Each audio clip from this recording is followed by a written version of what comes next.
Good afternoon বন্ধুরা। 12টা 11। আজ হলো সোমবার। 12টা 11 বাজে। এই সবে রোদের একটু মুখ দেখা গেল, মানে 12টা বাজার পর একটু উঠেছে। জানলা দরজা নিচ থেকে খুলে আসলাম, আর ছাদে এসেছি ঠাকুর বাসন মাজতে, গাছে জল দিতে, জামা কাপড় উল্টাতে। সকালবেলা আজকে আলু সেদ্ধ ভাত করেছিলাম, কিছু করিনি। উঠেছি 8:30টায়। এই মনে হয় এবছর, মানে এই এই যে শীত পড়েছে, শীতের আগে না, শীতের আগে তো স্কুল ছিল, রুটিন ছিল আলাদা। স্কুল ছুটি হয়েছে, পরীক্ষা শেষ, শীত পড়েছে, এই মনে হয় প্রথম আমি 8:30টায় উঠলাম। খুব জোর হলে 7:45-8টায় উঠেছি, 8:30টায় উঠেছি। তারপরে কি কাজ করা যায় বলো, কত দূর কাজ করা যায় দৌড়ে দৌড়ে। আলু সেদ্ধ ভাত দিয়েছি, সেই ভাত খেতে বসেছে যখন, তখন 11:15 বাজে, মানে 10টা 50। ভাত তো হয়ে গেছে, দেওয়ারও তো লোকের দরকার। ঘর ঝাঁটানো, মোছা, রাইস কুকারে বাটি মাজা, ওয়াশিং মেশিন ডিস্টার্ব। দেখতে পাচ্ছ জামাকাপড় কত, ওই যে পেছনে দেখো, এইখানে এইখানে এইখানে দেখো।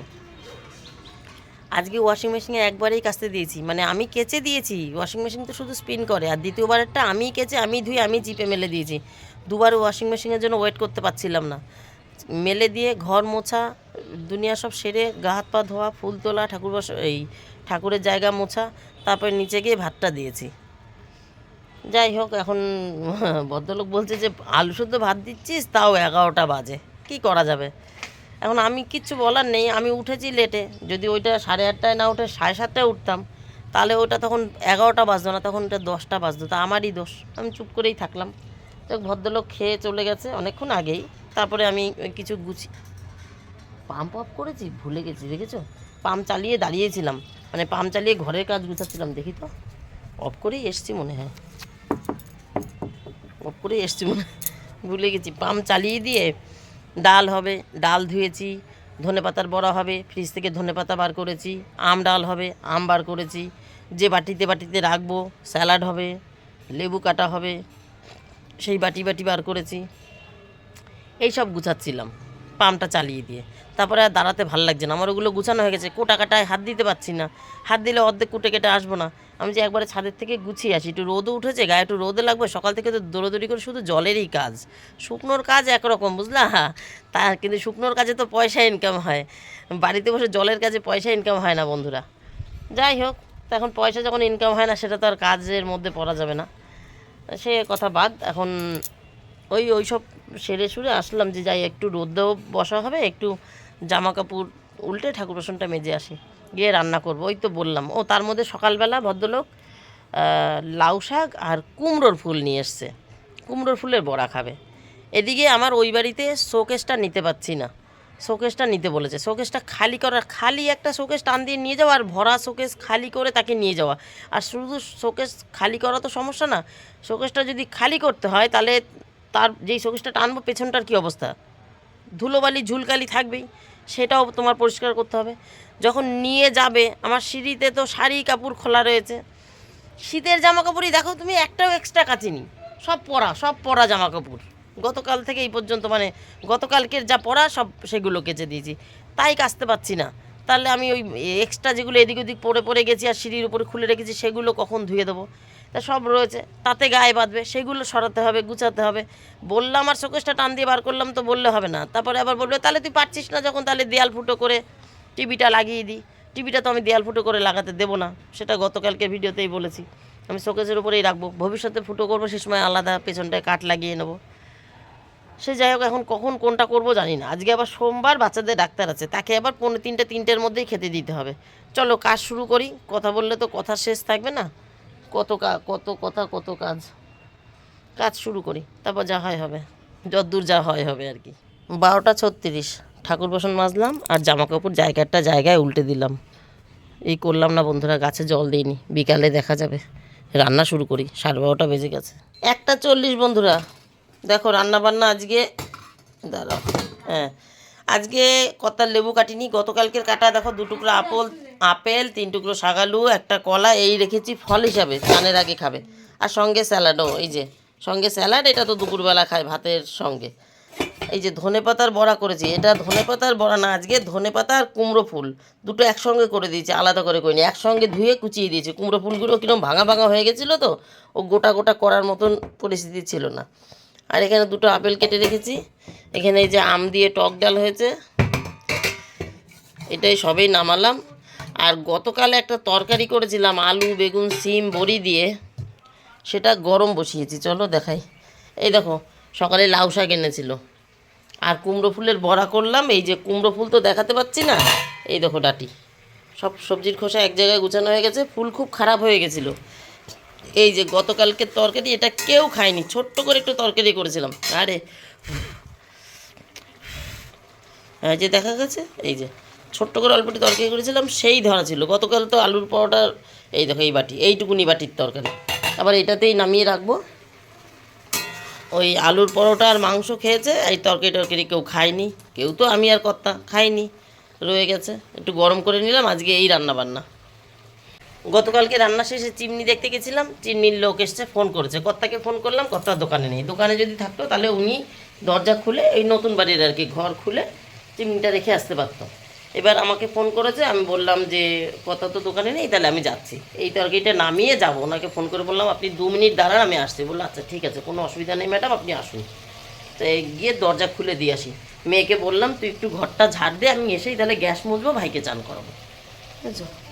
চলো, সকালে জল টল সব আমি এক হাতে তুলেছি। মেয়েটার শরীরটা একটু খারাপ আছে, মেয়েটা কিছু করতে পারিনি, বিছানায় শুয়ে আছে। এখন একটু ভালো লাগছে, বলছে রোদ উঠেছে, গায়ে একটু গরমে লেগেছে। মানে শীতে আমি বুড়ো মানুষ, আমার থেকে ওর বেশি শীত, শীতে কুকড়ে ছিল। এখন একটু রোদ উঠেছে, ওই জানলায় দেখ, যে রোদ দূরে বসেছে, দেখা এখনও কম্বলের ভেতরে, দেখা যাবে তো কম্বলের ভেতরে রোদ দূরে বসেছে। তাই বললাম যদি একটু ভালো লাগে পারলে ঘরটা একটু ঝাড় দিয়ে, আমার চিমনি এসছে, আমি যাই বাবা দোকানে নেই। বললো আচ্ছা ঠিক আছে, আমি দিয়ে দিচ্ছি। তাহলে এসেই ঘরটা ঝাড় দিই। উপরে ঘর এখনও ঝাড় পড়েনি, ইচ্ছা করে ঝাড় দিইনি। ভেবেছিলাম যদি শোকেসটা খালি করতে পারি, তা তো নাড়াচাড়া পড়লে নোংরা হয়ে যাবে, কিন্তু মনে হচ্ছে না আজকে আর খালি হবে।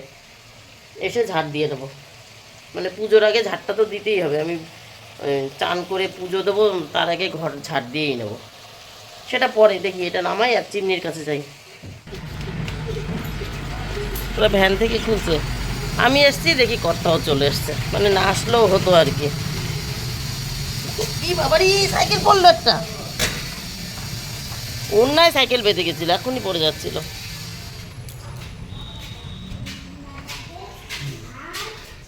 আমি এদিকটা একটু দেখে যাই, এসছি যখন। এসে ছাদেও যাওয়ার দরকার, কোন কাজটা করবো আর কোন কাজটা করবো না। ও এদের মানে বাথরুমের ভেতরের কাজই চলছে এখনও। এই ওপর টোপর সব লাগানো হয়ে গেছে, বা ভালোই লাগছে কিন্তু ওপরটা লাগানোর পরে, পাঁচিলের ওপরটা দেখ, ওপর টোপর সব লাগানো হয়ে গেছে, নিচটা বাকি আছে। চলো, ওনাকে ফোন করেছিলাম, উনি ছিল কোথায়, এই করতে গেছিল, ড্রেসিং করতে গেছিল।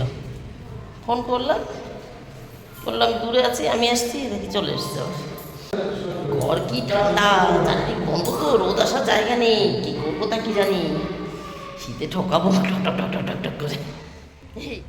এই যে এখানে এখন বর্তমানে থাক, এই যে আইএফবি কোম্পানি বর্তমানে থাক, আগামীকাল নাকি লোক আসবে, তখন সেট করবে। কিন্তু আমার এই জালনা করেছি তো, আগে বুঝতে পারলে জানলার হাইট ওপর থেকে একটু শর্ট করতাম, কারণ চিমনি তো এরকম হাইটে থাকবে, তাই না? তাহলে আমার জানলা প্রায় প্রায় 8 ইঞ্চি 10 ইঞ্চি মতন আটকে যাবে। তা জানলাটা শর্টই করতাম, আটকাতো না, তাই না? আমার গ্রিল টিল কম খরচা হতো, ছোট হতো।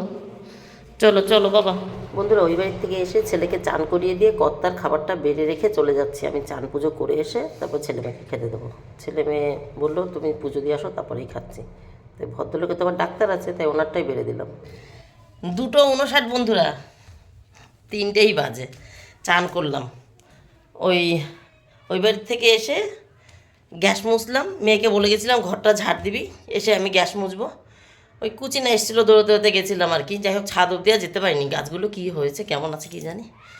যাই হোক, 2 দিন তো মেঘ ছিল, আজকে না একটু রোদ উঠেছে, তাও 12টার পর। বেশি অসুবিধা হবে না মনে হয়। মেয়েকে বলে গেছিলাম ঘরটা ঝাড় দিস, মেয়ে ঘর ঝাড় দিয়ে রেখেছিল। আমি এসে গ্যাসটা মুছে জল বসিয়ে ছেলেকে চান করালাম। যতক্ষণ চান করিয়েছি আর আমি ওকে রেডি করিয়েছি, ও তারপরে ওপরে ঘর ঝাড় দিতে এসেছি আমারটা বসিয়ে দিয়ে, ততক্ষণ আমার জল রেডি হয়ে গেছে। ও তারপরে কর্তার ভাত বেড়েছি, হ্যাঁ দাঁড়াও যাই। তারপর কতার ভাত বেড়েছি, পুরো ঘর ঝাড় দিয়েছি, ছাদে এসেছিলাম জামা কাপড় আর একবার উল্টাতে, কারণ সকালে যখন এসেছিলাম তখন তো সবে রোদ উঠেছে, ভেজাগুলোই উল্টে দিয়ে গেছি। আর এখন যখন এসেছিলাম তখন এক পিঠ শুকিয়েছে, আবার এসেছিলাম আর একবার উল্টাতে, কিছু শুকায়নি, কিচ্ছু ওঠেনি এখনও। যাক এইবার হয়তো উঠবে, কেন সামান্য ঠান্ডা ঠান্ডা ছিল। তারপর উপর ঘর ঝাড় দিয়ে তারপরে আমি কতার ভাত বেড়ে চান করে আসলাম। তাহলে এখন দেখি এই যে চানের গামছাটা, এটাও মেলার জায়গা পাবো কি না।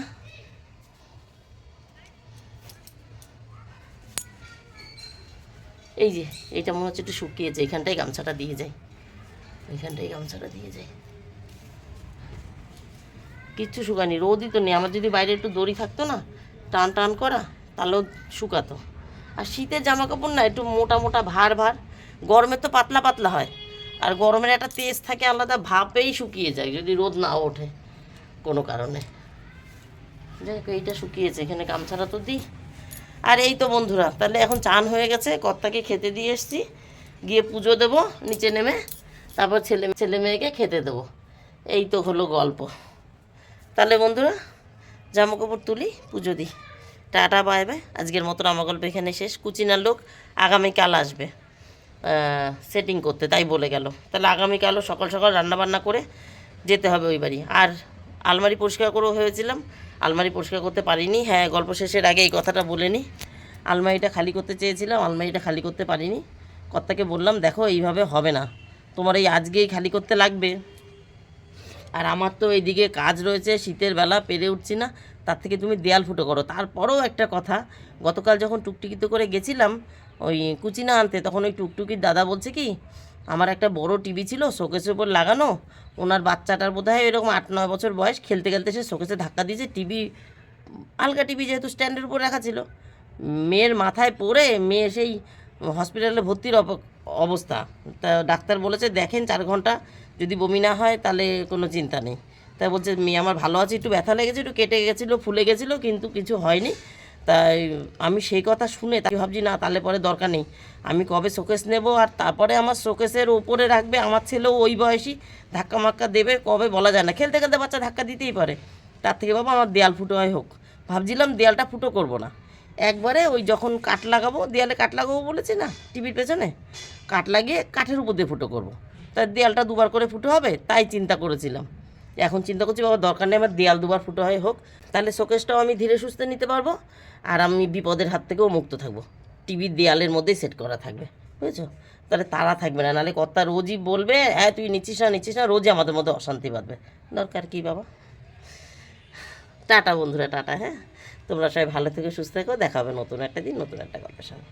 টাটা।